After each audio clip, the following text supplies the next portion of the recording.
Hi hello வணக்கங்க. என்னடா காலையில் பைக் எடுத்துகிட்டு வரேன்னு பார்க்குறீங்களா? ஆமாங்க, எங்கள் வீட்டில் வந்து அரிசி தீர்ந்து போச்சு பார்த்துடுங்க. அதனால் அரிசி வாங்குறதுக்கு தான் போயிருந்தேன். பைக்கில் தான் போயிருந்தேன். பைக்கில் வெளியே போகும்போது எப்போவுமே ஹெல்மெட் வச்சுட்டு போகணும்னு நான் சொல்லுவேன். ஆனால் அன்றைக்கி வந்து ஹெல்மெட் வச்சுட்டு அந்த ஸ்ட்ராப்பை ஃபிட் பண்ணாமல் போயிட்டேன். அதை ஒருத்தவங்க சொல்லியிருந்தாங்க. இன்றைக்கி அதை கரெக்ட் பண்ணிக்கிட்டேன். ஏன்னா நல்ல விஷயம், யாருக்கிட்ட இருந்து வேணாலும் நம்ம எடுத்துக்கலாம். 10 கிலோ செங்கல்பட்டு அரிசி பார்த்துடுங்க. ஆனால் அந்த அரிசி பையில் வந்து பால் உருட்டு அரிசின்னு எழுதியிருந்தேன். அதனால் கடையில் உள்ள வீட்டு கேட்டேன், இது என்ன பால் உருட்டு அரிசின்னு எழுதியிருக்கு, செங்கல்பட்டு அரிசி இல்லையான்னு கேட்டேன். இல்லை, அது செங்கல்பட்டு அரிசி தான் அப்படின்னு சொன்னாங்க. நானும் வாங்கிட்டு வந்து காமிச்சேன். எங்கள் அம்மா அதுவும் செங்கல்பட்டு அரிசி தான் சொல்லிட்டு பார்த்துட்டுங்க. செங்கல்பட்டு அரிசினா ஒரு ஸ்பெஷல் எல்லாம் ஒன்றும் கிடையாது பார்த்துங்க. சவுத் சைடு யூஸ் பண்ணக்கூடிய ஒரு பரவலான அரிசி வகை தான் செங்கல்பட்டு அரிசி. சரியா?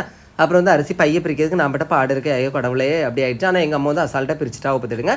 பிரித்து பார்த்த உடனே எங்கள் அம்மா மறுபடியும் கன்ஃபார்ம் பண்ணிக்கிட்டாவே இது செங்கல்பட்டு அரிசி தான் சொல்லிக்கிட்டு அப்படியே அரிசி எடுத்து பையிலேருந்து ஒரு அப்படியே எடுத்து வாயில் போடுவோம் பார்த்துடுங்க. ஆனால் அரிசி சாப்பிட்டோம் அப்படின்னா கல்யாணத்து அன்னைக்கு மழை வரும் அப்படின்னு சொல்லுவாங்க. அதே மாதிரி சோவை பிடிக்கும் அப்படின்னு சொல்லுவாங்க பார்த்துடுங்க. நீங்கள் இந்த அரிசி பிரிச்சுட்டு அப்படியே ஒரு கை எடுத்து வாயில் போடுவீ அப்படின்னா மறக்காமல் கமெண்ட்டில் சொல்லுங்கள். பிடிச்சினா லைக் பண்ணுங்கள். தேங்க்யூ.